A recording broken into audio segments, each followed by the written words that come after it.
Salve, salve, galera! Estamos aqui na Sacada Cultural, nosso programa de prosa, de arte, de poesia, de música. E hoje nós estamos aqui com o nosso convidado, dois convidados maravilhosos, inclusive ele que já é freguês aqui da casa, ele que já... Daqui a pouco ele tá apresentando o programa junto aqui. João Suplicy, seja bem-vindo, meu irmão. Salve, obrigado, Danilo. Prazer estar aqui de novo. Dessa vez acompanhado aqui, vou deixar você apresentar, né? Hoje não estou sozinho. Hoje João não está sozinho. Ele trouxe Supla. Grande Supla, seja bem-vindo. Tudo bem com você? Tudo bem? Tudo na paz, Tudo Supla. Bem. E o Kumba, tudo bem você? Tudo Beleza, bem. Messi? Tudo bem. Allen Abert, agora o cara mais sensato dessa mesa, o cara mais sério, o cara que traz uma seriedade, um engenheiro, Really? aquele cara mais técnico. Allen Abert. Bom dia, Danilo. Danilo Nunes, esse nosso grande apresentador, animador cultural, e essa dupla campeã, João e Supla. Hoje o programa vai ser de arrasar. Inclusive, o João e Supla, que recentemente tiveram na maior comunidade sobre palafitas da América Latina, que chama-se de comunidade flutuante, né? Onde você sobe as palafitas, sobe o barraco através das palafitas, que é o Dique da Vila Gilda, em Santos. Eles estiveram lá e, com certeza, animaram muito, trouxeram muita arte para aquela comunidade. E isso é muito bom, né? Arte no Dick, né? Arte no Dique. Sei. Então, a gente se apresentou aqui como individualmente, mas juntos formamos o Brothers of Brazil, né? Que, só frisando, quando eu e meu irmão se juntam musicalmente, é o Brothers of Brazil, que foi mais ou menos 2008 que a gente juntou nesse trabalho, né? E ficamos mais ou menos uns 8 anos bem dedicados a ele intensamente. Depois a gente deu um tempo para cada um poder focar mais na sua carreira solo, e mais ou menos foi o ano passado, 2021, que a gente retomou o Brothers ao Brasil, sem deixar de lado a carreira individual de cada um, que a gente continua fazendo. Então agora a gente vai tocando assim, dessa maneira, né? Fazendo o Brothers ao Brasil, e também o Supla faz o trabalho solo dele, eu faço o meu solo, que é o Sam Blues, que eu já vim aqui e tal, falar dele, inclusive. E estamos nessa pegada aí. Muito bom. Supla, a gente está vindo do momento, inclusive, que a gente teve que se isolar, né? Uma pandemia que arrebatou aí o povo brasileiro. Não só o povo brasileiro, o mundo, né? O mundo todo. E a gente teve que se isolar. E artista que trabalha com aglomeração de público, né? Que a gente está habituado com esse contato. Como que foi isso? A gente precisou se reinventar, arrumar outras formas de dialogar com o público. Como que foi isso para você? Você colocou bem a situação. O mundo realmente passou um momento muito difícil, continua passando, né? Porque sempre tem problemas no mundo. E aí teve um momento como artista, não só os cantores, os performers, mas toda a equipe técnica também, né? O cara que faz a luz, o cara que faz o som, os holds e tal, ficaram sem trabalho. E eu falei, bom, eu vou ter que me reinventar de alguma forma, né?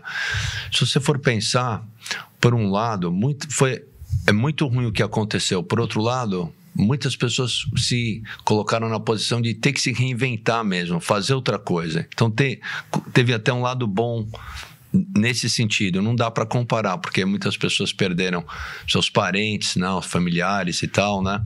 Mas pensando desse outro lado, eu vejo que muitas pessoas conseguiram se reinventar e fazer alguma outra coisa que nem imaginavam. Então o cara teve que se virar ali.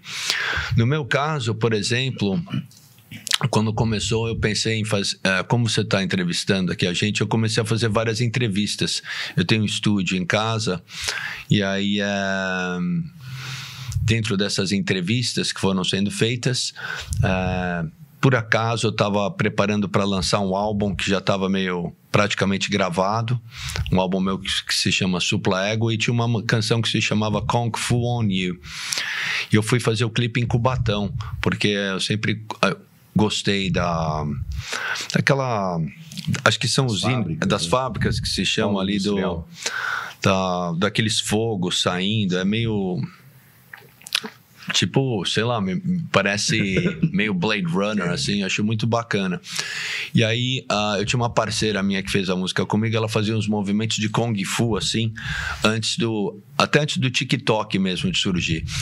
E aí eu tava explicando para um repórter lá em Cubatão por que eu tava fazendo o clipe lá, e era só eu e o câmera, mais ninguém também, porque era uma época da pandemia mesmo, né? Então tinha que respeitar e tal. E a gente tava filmando lá e o pessoal achou interessante que eu tava filmando um clipe lá.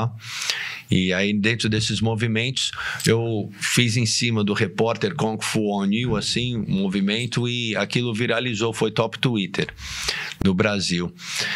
E aí, disso daí, eu não sei o que aconteceu no meu estragado, que eu chamo de estragado, que é o Supla original, começou a bombar muito forte. Eu não dava assim muita importância para a internet, para falar a verdade. E, de repente, passei de 150 mil seguidores a quase 1 milhão de seguidores, né? E abri uma caixinha de perguntas e tal para falar do álbum, e aí eu fui falando outras bobagens também, tipo, o cara perguntava, pô, como é que você espeta o cabelo? Eu falo, eu bato uma e coloco aqui no cabelo. E esse tipo de brincadeira funcionou, porque as pessoas estavam tão, eu digo, acho que tristes, né? Então era uma forma para distrair, entendeu? Assim, uma coisa leve. E ao mesmo tempo, para mim, foi bom também, porque eu ia colocando várias músicas minhas ali dentro também das respostas e tal, e acabou virando tipo... Sei lá, você começa a conversar para muitas pessoas, né, dentro da internet. É uma forma muito interessante, assim. O Instagram ele tem essa... Não, era rapidez, Facebook, né? Era o Facebook antes. Sim, né? Também tem o Facebook, né? Mas eu até perdi minha conta, eu nem sei porquê, de repente me cortaram, acharam que eu não era eu, não sei. E tudo bem. Então, é muito louco, assim, o próprio Instagram mesmo. Você se lembra quando parou o WhatsApp e o Instagram? E acho que até o Facebook, todo mundo meio que entrou em pane, né? Então é tipo, a gente tá plantando no vizinho, né? Porque a hora que o dono... cortar, acabar, isso aí acabou. Ou tua conta, de repente... some, e não tem como você... Acho que o João Gordo teve um problema desse. Uma vez, bastante gente. Algumas pessoas aí também. Hackear, E tem essa coisa, né? Que as pessoas, às vezes, eu vejo... tanto que a gente, às vezes, tem que colocar João Suplicy oficial, Supla oficial. O meu é só Supla original. Original. Alguém pegou o meu Supla. Exatamente. E eu já... E não faz nada. Eu tenho Supla lá. Coisa ainda, né? O meu é só João Suplicy mesmo. Pelo menos eu consegui o meu próprio domínio ali do... Mas o interessante é que isso a gente acaba tendo que virar não mais só o artista, como... É uma faca de dois gumes, né? Porque assim, a gente produz, compõe, monta show, e agora... Tem que ser tudo isso... O Weber, o hacker, o youtuber que vai produzir conteúdo, né? Tu acorda, esses dias eu tava vendo, não sei o que foi que... Raíssa Bittar, que ela acordando, falando, não sei o que, o outro falando. Tu acorda já fazendo story, aí tu tem que ficar pensando nisso, não é uma... Você também, na internet, por exemplo, particularmente eu, no caso, eu só tenho a agradecer, porque realmente foi uma reinvenção. Tipo, no meu próprio público mesmo, eu vi que se renovou muito, né? Um pessoal bem mais jovem que comparece nos shows e tal, né? Então isso foi muito legal. Mas a internet, você mostra o que você quer também, não é? Assim, tudo bem, tem gente que acaba de acordar. Não. Alguém pega o celular, né? Você mostra, mas alguém também pode... Todo mundo está sendo filmado o tempo inteiro, tem câmera em tudo que é lugar, mas o que eu quero dizer é você mostra você põe o que você quer, sabe? Você suas ideias, você filtra as coisas que você quer.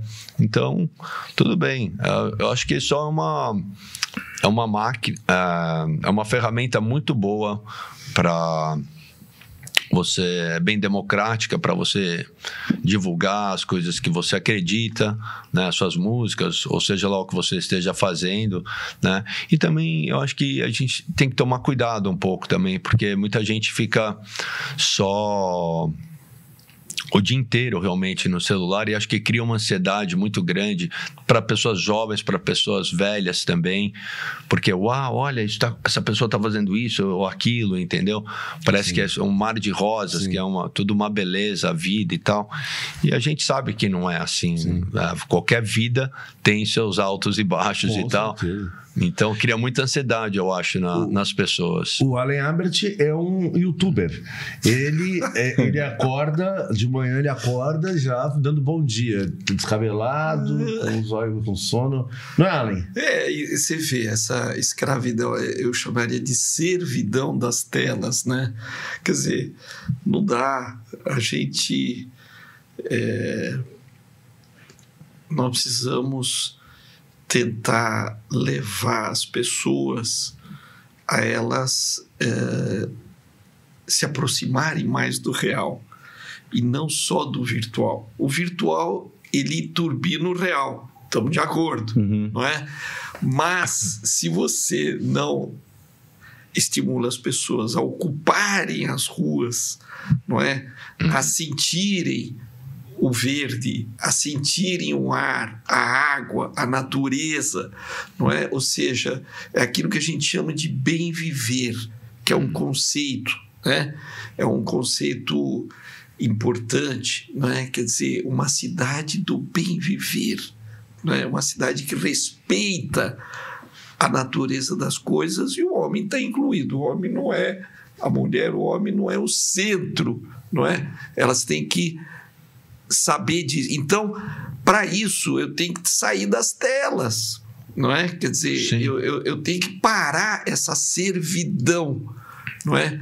Esse conceito de servidão lá de trás, do Spinoza, tal, quer dizer, então, mas eu fico animado porque eu acho que Danilo, João e Supla, esse ano, 2022, é o ano que o Brasil vai mudar de pele. Então, isso, para mim, mata Tu sabe tudo. que sempre que ele fala isso de o Brasil vai mudar de pele, eu já vejo a minha pele caindo. É uma coisa...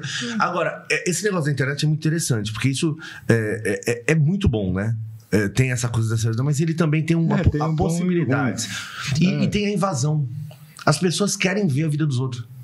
Na verdade, assim, as mas pessoas... é o que o Supla falou, você mostra o que você quer nas suas redes, assim, pelo menos, né? E a gente também, né? Às vezes eu passo ali, o Instagram vai aparecendo nos feeds, aí eu vou subindo tudo, aí vai aparecendo vários rios, aí eu vou vendo assim, o que cada um tá fazendo, é muito...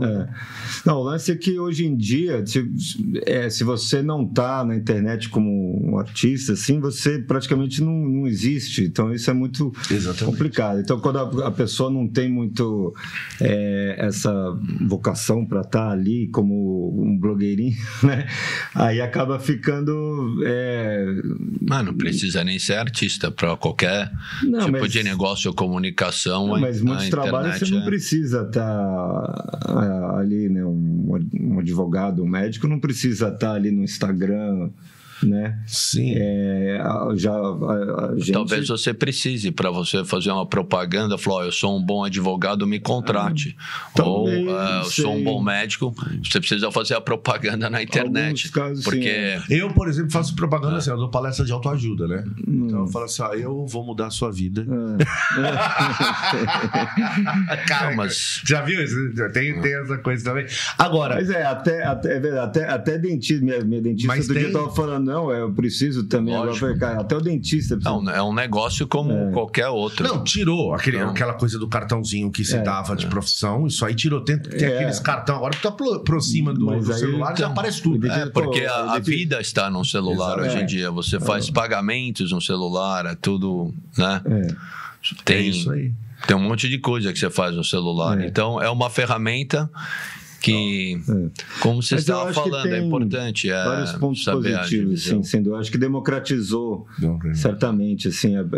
Facilita no a caso vida da música em e muitas de outras coisas, mas é importante a gente poder ter o contato, como você falou, com o verde, o olho a olho, o contato com a Sim, pessoa, falar. Nada vibração supera mesmo, isso, né? A vibração Sim, isso é mesmo. Então, importante. é só uma ferramenta para saber usar bem ela. Aliás, esse negócio que hoje se apresenta de Instagram, de internet, começou lá atrás, né? Hoje todo mundo fala assim, Big Brother, não sei o quê. Tiveram o Supla, tu participou de um reality? Sim. Fiz o primeiro reality show do Brasil. Do Brasil. Que foi Casa dos Artistas, Casa dos Artistas, SBT, isso, teve Casa dos Artistas. Tu participou, como que foi essa experiência, Supla? Como que é uma experiência de você estar dentro de um reality, sabendo que tem várias câmeras, que todo mundo tá te olhando? It's okay. Sim, foi normal. Foi tranquilo. Era uma prisão de luxo. Porque na verdade, tu tem as câmeras te olhando, então vai olhando aí, né? Não, é uma prisão de luxo, pelo menos, sei lá, tinha umas mulheres gostosas lá, uma comida boa, umas brincadeirinhas tipo o Gugu Liberato lá pra fazer, aquelas... eu fiz, na época era o Silvio Santos lá que me chamou, foi um prazer ter feito, vendi 1 milhão de CDs lá na banca lá. Isso dá esses realities, eles dão pode te destruir também, né? Também. Teve pessoas famosas que entraram e não menina foram que muito participou bem. do Big Brother, da Carol Conká também, né? Foi uma coisa, mas também, ao mesmo tempo, também, né? Acho que ela tá conseguindo conseguiu tirar as coisas boas mas disso. É pesado quando rola essa coisa do cancelamento hoje em dia, pega muito, Eu né? cantei com a Carol Conká e ela devia ter me falado que ela ia entrar no programa e eu teria falado pra ela, don't do it, você não precisa disso.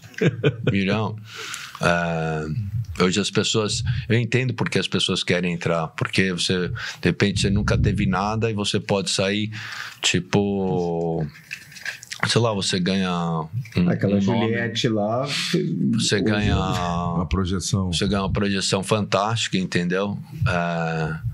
Então, no Brasil, é um lugar muito difícil você ter oportunidades, né? Muito difícil. Sim. Então, ali você tem uma oportunidade, né? E tem pessoas que surgem com talento ali. O Gil Vigor, por exemplo, ele fala muito bem. Eu vi ele falando uma vez na Maria Braga, eu achei ele uma pessoa muito bem articulada. Teve outro, aquele deputado federal, se não me engano, que teve... Jean Willis. Também ele é uma pessoa muito bem articulada. Sim. Independentemente se você gosta da ideia política dele ou não, sim, é uma pessoa que fala bem, né? Então tem pessoas que... A Grazi, se não me engano, era uma atriz que virou uma atriz também, sabe? Então, é um lugar onde as pessoas podem ter uma oportunidade, assim, para conseguir alguma coisa, como eu digo. Então, é muito compreensível, porque o chato é que eu gostaria que desse mais oportunidades assim na televisão ou em outros meios, sem ter que passar uns perrengues assim. Por outro lado, ele evoluiu muito, né, esse programa de reality, porque ali meio que mostra uma pessoa que é preconceituosa, né? Sim. Sabe? Então são coisas que expõem alguns problemas, né, dentro que ocorrem na sociedade e que acabam se mostrando ali no programa. Então acaba sendo um pouco interessante, assim, né? Mas, sei lá, você pode saber dessas coisas sem ter que acompanhar o programa também, entendeu? Ou seja, essas questões que a gente, na sociedade, eram guardadas, né? Escondidas, hoje cada vez mais elas vão tomando força, né? Ou seja, grupos que vão se empoderando, né? Que estavam colocados o tempo inteiro às margens da sociedade. Hoje você vê esses grupos o tempo inteiro tomando o protagonismo, né, das coisas. Hoje em dia com a internet também você vê isso mesmo, assim, as pessoas... Esses realities hoje em dia eles refletem muito coisas que estão sendo discutidas na sociedade, né? Aí ali, né, se formam alguma coisa onde as pessoas tomam como um exemplo de tal situação, ou um preconceito, ou, né, com um comportamento, e aí vira discussão mais ampla na sociedade, né? E música, a gente tá aí. Saiu, ok, flexibilizou, saiu da pandemia, o que pesa, a gente sabe que essa pandemia ainda existe e a gente tem que tomar determinados cuidados, álcool gel, etc. Mas hoje a gente já tá olho no olho, né? Olho no olho, fazendo show. Assim. Quais são os projetos? Brothers of Brasil? Quais são os projetos de João Suplicy? Quais são os projetos de Supla? O que vem por aí? Bom, fala aí. do Brothers of Brasil, a gente lançou alguns singles desde o ano passado. A gente vem lançando alguns singles. Foram quantos até agora? Acho que uns 6. Acho que por aí. Por aí, né? Depois de bastante tempo sem a gente lançar nada junto. Várias canções em português, coisa que era pouco comum para o Brothers. A maioria das músicas que o Brothers lançou no todo assim da discografia são em inglês. Sempre teve algumas coisas em português, mas a maioria em inglês, e essas mais recentes foram em português, algumas com versões em inglês também, né? E a gente tem feito shows. A gente fez um show junto com o próprio show do Supla ali na Áudio no final do ano passado. Fizemos o Blue Note, vamos fazer de novo o Blue Note agora em outubro em São Paulo. Então a gente tem feito alguns shows pontuais assim, né, do Brothers, e a gente falou de talvez juntar esses singles, seria natural juntar num álbum, né? Tem uma parceria com o Erasmo Carlos que a gente fez também, The Brothers Again, né, que fala até da volta do Brothers.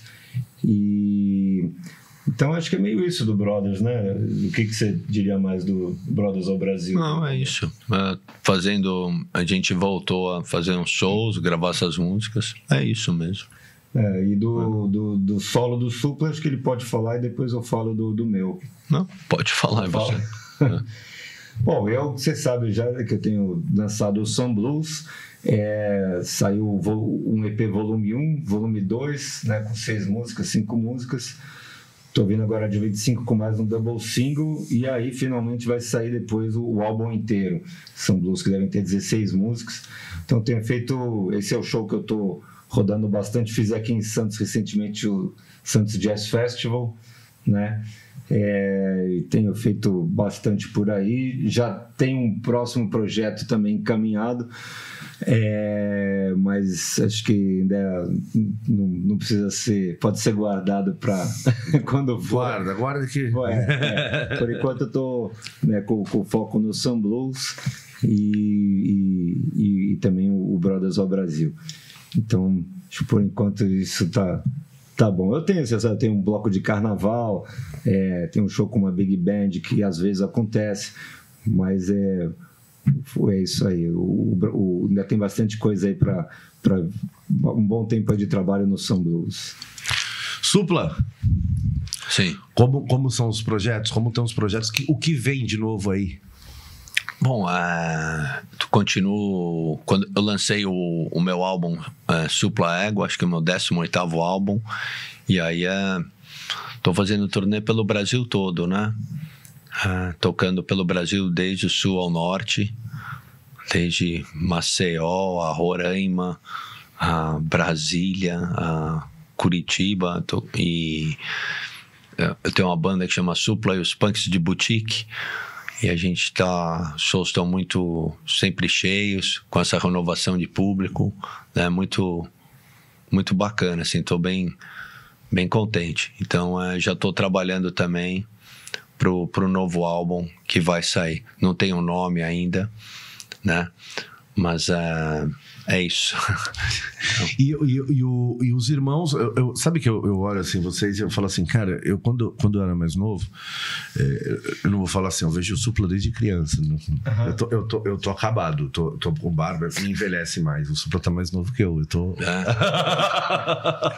Eu nunca usei barba. Cara, sabe que eu falo a minha idade para as pessoas. Eu vi mentira. Eu falei, sério? Ontem na internet eu até vi um surfista que eu não vi há muito tempo, chama Barton Lynch, se não me engano. E ele tá com a barba um negócio maluco. Ele tá falando, eu tô tendo uma experiência na vida. Que a barba dá um aspecto um pouco mais velho, principalmente se estiver gritando. Eu nunca tive. Cara, eu tava com a barba aqui, ó. Eu nunca, porque... Eu tava com a barba... Eu me lembro uma vez Não era o Zé. Não, eu ia falar uma coisa. Não, era um outro cara. Eu me lembro, ele foi em casa uma vez. Acho que era amigo do meu pai. Ele começou a tomar uma sopa lá. E aí eu olhei aquilo e falei, caiu na barba. That's not working, dude. Isso não tá funcionando. Isso tá muito feio. E eu me lembro dos Beatles, na época... Abbey Road, I never liked them. Com aquela barba. Nada pessoal. Preferi eles babyface, né? Não, eu preferia sem barba. Acho que... Mas é como a gente é mesmo de verdade. Se você for pensar, né? É sem maquiagem, é sem nada, entendeu? Sim. É o meu oposto. Olha o meu olho, olha o meu cabelo. Fiz a barba todo dia. Então, mas eu vejo que sua barba é bem aparadinha também. Eu tô vendo. Não é a barba do surfista que eu vi. A dele was just going wild. Não vai ter. Não, velho. Mas ela tava aqui, né? Aí eu falava assim, pô, tô casado, pá, tudo bem, barbão aqui. 10 mandamentos. Pá, depois eu fiquei com dó da minha companhia e falei assim, eu não vou fazer isso com ela. Não leva pra caralho, ela é tão boazinha. Achei interessante ele falar isso, porque a gente acorda todo dia e faz a barba. E é um trabalho, cara, de fazer a barba ali. Eu não faço todo dia. Mas eu tinha um truque com a barba. Faço. Eu tava com a barba aqui. Eu nem tenho muita barba, pode falar a verdade. Eu tava com a barba aqui, eu tenho um truque. Eu não deixava a barba. Tu percebe que ela é meio branca, assim, e eu ficava meio bravo, porque assim, a minha barba ela não é toda branca. Então ela, quando vai pra um palco, parece que tá todo falhado, que tá cheio de buraco. Aí eu pegava e falava assim, ó, deixa a barba aqui, eu ia no barbeiro e falava, passa pigmentação, pintava. Aí ficava, parecia aquele boneco do Comandos em Ação, lembra? Do Falcon. Sim. Sabe uma coisa que eu esqueci de falar? Desculpa falar. Imagina. Que é outro assunto, mas é de música que... eu cantei aqui com a Orquestra Filarmônica de Santos e foi uma experiência muito bacana. A gente cantou aqui em Santos e em São Paulo. Eu só queria deixar foi um projeto que foi feito pela prefeitura aqui de Santos. Eu gostei muito de ter participado. Sim. Foi muito bacana ter cantado com a orquestra. É uma experiência. O Rafael Léo, secretário de Cultura, ele vem fazendo muito isso lá em Santos. Ele vem fazendo muito essa coisa de trazer artistas, misturar o rock com Santos, e falar de Santos, assim, dentro do... Parece que... Lógico, a pobreza é avassaladora no Brasil todo. Mas eu sinto que Santos é uma cidade que está... Sabe, não sei se é pelas gestões que vêm vindo de muito tempo, nem sei qual é o partido, não estou puxando o saco de ninguém, mas eu sinto que é uma cidade que está... Uma das melhores qualidades de vida. Tá legal, assim, eu digo em relação a várias outras cidades. Por exemplo, eu moro no centro de São Paulo. Tá um lixo. Tá largado. Juro, é um lixo. Eu até fiz uma música que chama, pro meu trabalho solo, eu posso falar, Ratazana de iPhone. Os assaltos que ocorrem é uma loucura. O tempo todo. E não é questão de, eu tô com fome, eu vou assaltar. Eu até entendo se isso ocorre. Sim. Cara assaltando, são gangues, entendeu? São as ratazanas de iPhone. Eu já até troquei ideia com um deles ali, falando na cara dele assim, você é bandido, eu sei, beleza. E eu conheço a mãe dele até, entendeu? Que é lá da Cracolândia. Ele falou, por que você tá fazendo isso? Né? Você tá andando com esse pessoal? Aí, porque o pessoal tá me dando um futuro aqui. Então, tá muito atrapalhada a situação. Não, ele vira referência, né? Pra molecada, vira o cara que rouba e ganha dinheiro e tem dinheiro, o cara que vai traficar e tem dinheiro, ele vira referência pra aquela molecada, na verdade. E eu não sei quem que tá por trás disso lá. Sim. Porque tá muito sério. É uma coisa muito séria. Não, mesmo. Santos tem tudo isso, mas assim, é uma proporção muito menor. E assim, também proporcionalmente com São Paulo, que o São Paulo é praticamente um país. Não, sei que eu digo, mas o centro ali, que é um lugar importante, tá largado. São muitas pessoas. A gente até tem uma música que se chama Surreal Virou Normal. Porque você anda na rua no centro, aí você bate em algum... Tem um corpo ali, você passa em cima... ou corpos, então, e tudo bem. É normal. Você andar, porque a pessoa está morta ou viva e está tudo bem. E a gente está andando ali como se tivesse tudo normal. O surreal virou normal, sabe? Tá tipo bizarro a situação, eu acho. Então, qual a solução? Não. É complicado. Mas eu acho que essa coisa o Allen tá aqui até como engenheiro, né? Um engenheiro, essa questão da urbanização, a forma com que você urbanizou, por exemplo, em Santos mesmo, você tá numa região central, que é a região metropolitana da Baixada Santista, que é uma região, acima de tudo, portuária, antes de ser turística. E você tem, geograficamente, num território que vai do sul do Rio de Janeiro ao norte do Paraná, pegando o Vale do Ribeira, tudo uma região que é considerada o território caiçara, né? O caiçara, ele não tá no litoral, não é isso só, não é Pernambuco, não é caiçara. Caiçara é quem tá nessa faixa litorânea do litoral de São Paulo.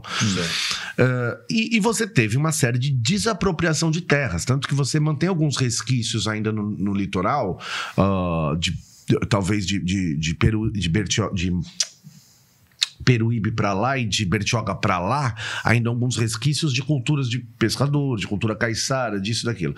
Só que quando a urbanização chega, ela chega de uma forma desenfreada, né? Então, o que acontece é o seguinte, você pegar uma série de pessoas, jogar, esmagar, espremer em determinadas regiões e deixar aquilo ali de um jeito que é insuportável. Que a pessoa não tem o que fazer, é que nem o mar, né? Isso tem ocorrido em algumas praças. Isso tem ocorrido no litoral, sim. Isso tem fruto dentro dessa questão. Porque assim, uma coisa é você falar, vou industrializar, vamos pro progresso, urbanizar, tudo bem. Tudo bem. Outra coisa é você fazer isso de uma forma violenta, de uma forma que você... que é só isso. Então, hoje em dia, por exemplo, você vai no litoral do estado de São Paulo, Santos, né? Você vê uma série de prédios, a cidade tá um forno, cara. A cidade tá um forno. A cidade no verão não tem brisa mais. Em Santos tinha aquela brisa que a gente... tá um calor, vamos até a praia bater um ventinho. Hoje não tem mais isso não, cara. Hoje você tem uma série de arranha-céus. Exatamente, Santos virou um caldeirão. Claro que tem uma melhor qualidade de vida, que tem tudo isso. Isso aí é inegável. Sim, ela está bem cuidada. Uma parte de Santos está bem cuidada, mas é muito difícil você... porque teve essa urbanização de uma forma inconsequente. Não sou contra a urbanização. Não é que não tenha que ter urbanização. Precisa ter indústria, precisa ter industrialização, precisa ter tudo isso. Agora, tu não precisa pegar pessoas desapropriar pessoas e sair esmagando para dentro que aí tu vai entupir uma determinada região e aquilo não é isso. Eu gostaria de ver. Claro. Eu gostaria de ver isso ao certo para dar minha opinião correta em relação a isso, sabe? Para eu poder opinar. Né? Não, porque o importante, eu sempre vejo aí a questão do diagnóstico, né? Não precisamos ter um diagnóstico, porque o diagnóstico, ele é decisivo para a gente poder encontrar os caminhos. Sim. E o diagnóstico, você pode ter consensos no diagnóstico, né? Quer dizer, por exemplo, nós precisamos de 8 milhões de moradias no Brasil. É um diagnóstico, é um fato. Está lá no IBGE. Não é? Na cidade de São Paulo, você precisa de 550 mil moradias. Ninguém vai contestar isso, porque é um número. Certo. Tá certo? Agora, como você vai criar a solução? Aí nós estamos numa mesa redonda conversando, não é? Então, por exemplo, tem um diagnóstico. Nós estamos com moradores de rua que dobraram o seu número. Pô, isso é um problemaço, né? Vocês estavam falando aí da música, aliás, que não precisamos ouvi-los, né? Sim. Não é? Quer dizer, ou seja, né? Quer dizer,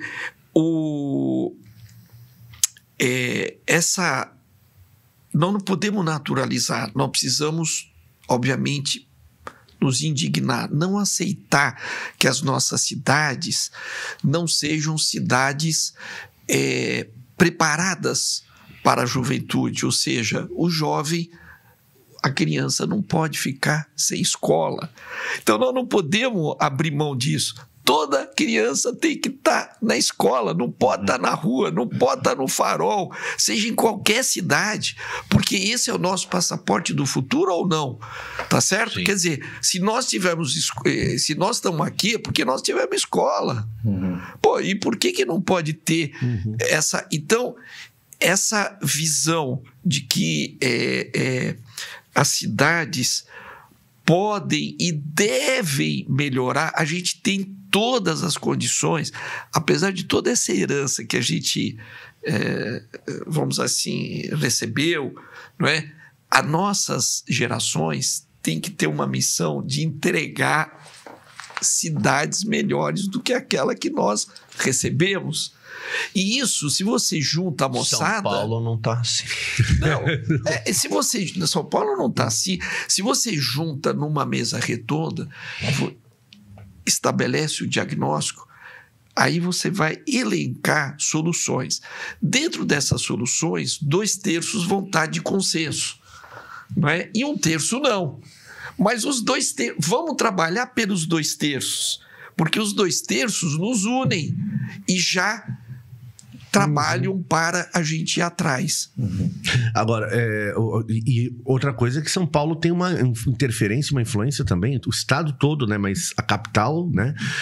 Uma interferência muito grande que vem várias culturas, vários povos se juntarem em São 90. Paulo, né? E inclusive influenciando até nos nossos trabalhos artísticos hoje. Por exemplo, a gente tem referências aí... O que me atrai de morar no centro é justamente isso, é a mistura de vários estilos de pessoas e tal, né? É bem rico mesmo, porque vem gente da Zona Sul, Zona Norte, Zona Leste, e tudo se encontra no centro, né? Então é bem interessante. Quais são referências, Supla, o seu trabalho? Assim, quais são suas influências?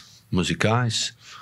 Eu comecei como Beatles, né? Eu sempre quis ser Beatles. É a banda que eu mais gosto até hoje. E acho que eu virei tipo showman, assim, de palco, porque Mick Jagger, pra mim, acho que é the best showman, you know? E aí foi realmente isso daí. Lógico, sempre teve música brasileira pra mim, mesmo morando nos Estados Unidos de criança. Meus pais tinham discos, né, dos artistas brasileiros. Então, essas foram, assim, que eu gostei, lógico. Depois abri muito leque, né? Mas eu comecei com isso mesmo. E é engraçado, às vezes eu fico um bom tempo sem escutar. Eu escuto falando, não, realmente a poesia é bonita mesmo. O arranjo é muito bonito, né? Tudo muito bem feito, assim, né? Fala muito de amor, né? Que é uma boa mensagem. Sim, sim. Eu gosto de George. George, pra mim, é something... É o teu Beatles preferido? É meu Beatles preferido. Muito bom. E você, João? Suas influências? Essa dos Beatles é uma que a gente tem em comum, assim, né? É uma das que a gente tem em comum. Depois eu fui mais para... Acho que eu acabei mergulhando mais na música brasileira, assim, né? Inclusive no samba, no baião, né? E também no violão brasileiro, né? De nomes, caras como Baden Powell, João Bosco, são bem influentes para mim. E também e também misturando isso com guitarristas de blues ou que vieram do blues, né? Então tipo o Steve Ray Vaughan, um pouco essa coisa assim também que eu vi muito, né? Hendrix e tal. Mas então é meio que uma mistura de várias coisas, né? A bossa nova é uma coisa muito que junta as coisas, né? Bossa nova é uma genialidade, né? Assim, eu confesso assim, eu adoro bossa nova, mas eu também tenho aquele prazo de validade de escutar tanto, não tem problema de falar isso, de ficar tem muito... muita gente que acha que é uma música meio snob também, né? Pelas elitista, notas, elitista, sim, sabe? Eu acho que tem coisas boas e coisas bem chatas também, né? Aliás, na cultura brasileira, tudo, né? O que a gente fez, o começo do Brothers era bem essa ideia mesmo, era para trazer algo novo, entendeu? Eu trazia bem atitude, tipo de letra, ou ritmo mesmo, de punk, rock and roll, e o João trazia a coisa da bossa nova. Então a gente fazia o panca nova. Essa que era a proposta. Mas para uma proposta, hoje em dia a música brasileira ela é muito representada de outras formas também, né? Pelo o próprio funk brasileiro mesmo, né? Sim. Então é uma forma muito forte de se expressar, né? E tem muitos da talentos molecada no de Brasil, trap né? também. Sim. E hoje em dia até o rock mesmo é um estilo que ficou bem para trás, eu acho. Pelo próprio preconceito de muitos roqueiros e porque hoje em dia você fazer uma música de rock para lá ir bem, ter uma qualidade, é caro. É um equipamento de rock para você ter um bom amplificador de baixo, de guitarra, uma bateria em estúdio, é muito mais caro do que você ter ser um DJ e ter os beats ali, né? Porque Sim. ali você tá ali no computador e tal. Não tô falando que é fácil fazer, é Sim. difícil também você ter uma ideia boa e fazer um hit, né? Mas é bem mais barato, né? Isso e não tem hoje em dia roqueiros novos, eu digo de 18 anos, 19, não que eles não existam, podem estar, mas que estejam aí, que conseguiram, sabe, sair do buraco, entendeu? E você vê em termos de funk ou trap mesmo, tem vários garotos que você vê que estão conseguindo, sabe, ajudar a mãe, ajudar a família, Sim. sabe, a fazer. Então, eu acho que isso é muito também... É evidente isso, assim, né? E a junção disso, né? Porque hoje em dia se faz muita junção. Eu vejo muita coisa assim, por exemplo, que todo mundo acha que é novo, mas pega o Chico Sainz no Mangue Beat, muitas bandas do Mangue Beat já faziam essas coisas, né? De juntar os beats com a guitarra, com o rock ou com isso. Né? Elvis Presley fazia isso. Exatamente. Desculpa, com todo o meu respeito ao Chico Sainz, que eu acho mó legal, mas Elvis sempre foi muito criticado, até por... assim, sei lá, que não, assim, o que eu quero dizer não é criticado, eu quero dizer a música dele, eu digo criticado pelos filmes que ele fez, né? Sim. Então, que não eram bons filmes e tal, eu sempre achei legal a atuação dele, mas o que eu achava interessante, e ele mesmo diz isso, é que ele conheceu muitas culturas musicais fazendo os filmes. Então você vê ele fazendo música, filme no Havaí, ele teve contato com a música havaiana, sabe? Desde o ukulele, ou o jeito de cantar, né? E música mexicana, por exemplo. Também teve contato com música mexicana. Então isso já era feito já nos anos... final dos anos 60, assim, tá? Aliás, o Elvis, ele tinha essa coisa de absorver e conseguir... Né? No final dos anos 60 tem uma coisa mundial de misturar, né? Tanto o tropicalismo aqui de também. Pegar influências de fora e misturar. Total. Né? Chico Buarque, esse pessoal escutava Beatles, né? Sim. Milton Nascimento, né? Sim. Sempre gostaram. Inclusive faziam referências nas suas músicas também. Lógico. Fizeram muitas referências. Agora... essa coisa do rock, essa coisa dos anos 80, aquele movimento que vem dos anos 80. Foi o boom do rock nacional. Bom, que vem uns vêm de Brasília, outros vêm que traz o rock nacional, só que assim... sempre para mim tem uma coisa muito interessante, uma divisão. Por exemplo, eu no final dessa década, por exemplo, escutava Iron Maiden. Não, é que eu inclusive fazia história por causa do Bruce Dixon, 80. Né? Eu fui fazer história por causa do Bruce Dixon. Final dos anos 80, eu fui fazer história por causa do Bruce Dixon. Falei, cara, eu pirava Iron Maiden, Metallica, Megadeth, essas bandas todas. E tu tinha uma outra turma que era o rock nacional, que muitas vezes foi chamado de pop rock, né? And it was. Yeah. E assim, e aí você teve uma abertura, inclusive tem bandas de rock até que depois disso, e até hoje fazem super sucesso, aí bandas de molecada nova, aqueles meninos, Fresno, não sei o que assim, sim. Não são mais novos esses meninos. Esses caras já estão nos seus 30 e poucos, por isso que eu tô falando. Tô falando gente bem jovem mesmo, assim, você não vê hoje em dia. Por isso que eu queria até falar, eu fico até... fazendo rocks, quer dizer. É difícil você ver, independentemente se é emo, sei lá o que seja...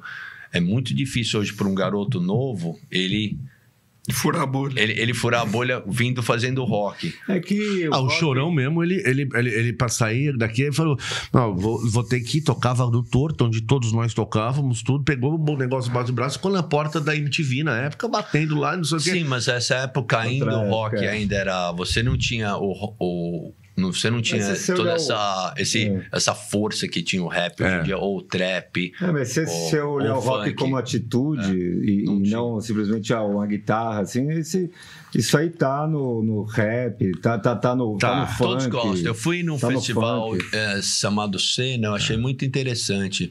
E senti, assim, a galera jovem, assim, fazendo trap e tal. E muito influenciado por rock, punk rock. Me fez lembrar muito quando... em Nova York, por exemplo, o primeiro piece de grafite são as 2 capas do álbum do Black Sabbath. Uhum. Né? Então, e tinha essa mistura, assim, de... Pessoal, bem no começo do rap mesmo, em Nova York, Grandmaster Flash...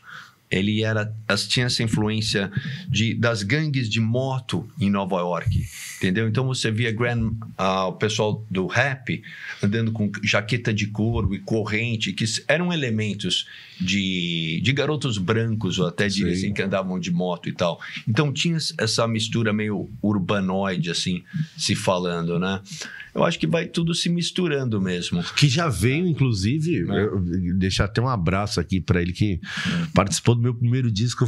Eu tenho uma alegria enorme sempre de falar dele, que é o Edi Star, que é o primeiro rock glitter do Brasil, um baiano que gravou Sociedade da Gran Ordem Cavernista. Apresenta a sessão das 10, era Edi Star, Raul Seixas, Sérgio Sampaio e Miriam Batucada. Aí eu tenho esse disco, mas é muito bom esse disco. É muito bom. É muito bom. Eles estão... A capa, eles um de Super-Homem, outro de na porta de um cinema, assim. É muito bom. Você comprou pela capa? Nossa. Eu já comprei disco pela capa. Já comprou? Já. Tinha isso, né? Já me decepcionei, mas outras eu gostei bastante. Eu comprei um álbum do Motley Crue uma vez. Falei, quem são esses caras? Que tipo essa Cara, roupa? o Motley Crue, vou falar, já que você tocou no assunto, eu nunca nem fui muito fã da banda. Agora, o filme que eu vi deles é sensacional. Esse eu recomendo. O filme Dirt, acho que um dos melhores filmes de história de banda que eu já vi. Esse filme é muito legal. Pô, cara, mas... Netflix.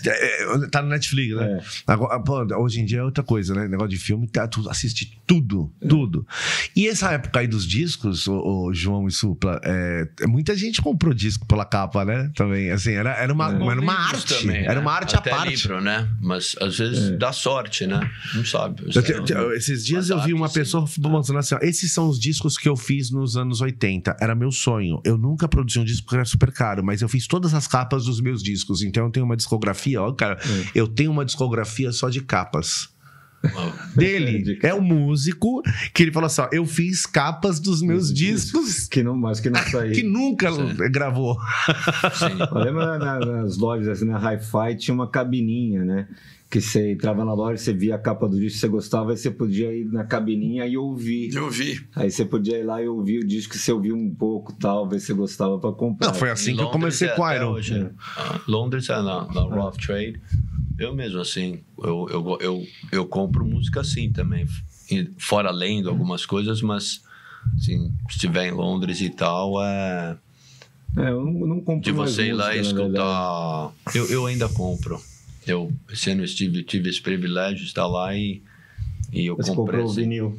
Não, é CD mesmo, mas eu coloco assim, você coloca ali, escuta ali, você coloca, aperta o botão e vem as músicas e tal. De bandas que eu nunca escutei e tal, mas pô, essa tá interessante essa. Não, Iron Maiden mesmo, eu fui a primeira vez que eu comecei a gostar de Iron porque eu comprei um disco pela capa. E a capa do Iron com o Ed, né? Ela tinha essa chamatriz de... aquela coisa da imagem, né? Rock and roll sem imagem. Aliás, tudo vem acoplado à imagem, né? É muito importante nos dias de hoje, porque é o que faz também. Não é João e Supla.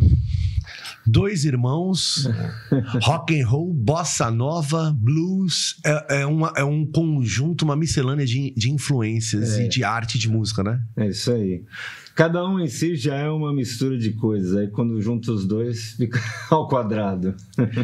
E essa mesa ainda aqui a gente tem a engenharia e o Brasil 2022, né, Allen? Isso mesmo, o Brasil 2022 é aquele projeto, Supla e João, que inspira a ideia de que nós somos uma potência cultural e a gente tem condições, não é? Depois desse deserto que nós vamos passar, de poder empolgar o Brasil, porque a cultura une todas as pessoas, né? As artes e tal.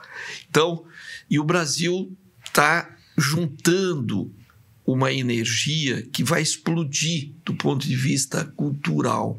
Nós vamos ter uma revolução cultural. Opa. Não é? Nos próximos anos. A gente não sabe quando. Por quê? Porque os artistas foram esticados, provocados pela pandemia, se reinventaram, né? Como vocês falaram e passaram. Então, isso, se você vê do ponto de vista horizontal, não é? Em todas as artes, não é? Tudo isso vai confluir para a criação de uma nova identidade no país. Porque... Vamos trocar de pele. Vamos trocar de pele. Eu já vejo a minha pele caindo. Quando a gente fala uma nação, né? Quer dizer, a identidade de uma nação. Nação não é uma coisa material, não é um país, é uma coisa imaterial, né? É a sua identidade. Então, todo esse caldeirão cultural vai nos ajudar a criar essa nova identidade, que aí nós vamos atravessar o Rubicão. Falou, arteiro. João Suplicy, eu quero aqui, primeiramente com você aqui, te agradecer. Já não é a primeira vez que a gente está aqui. E não vai ser a última, da casa, um querido amigo. Hoje eu posso... Olha, Danilo, eu que agradeço aí o convite e a tua amizade. Supla, meu irmão, obrigado por estar disposto aqui, disponível de estar vindo aqui, batendo esse papo. Muito obrigado. Thank you. Seja sempre bem-vindo os dois. Tudo que tiver que lançar, chega mais e vamos lançar. Bora. Allen Abert, muito obrigado por sua parceria, meu irmão. Eu que agradeço, puxa vida. Não é? Tamo junto. Sacada Cultural fica por aqui e até semana que vem.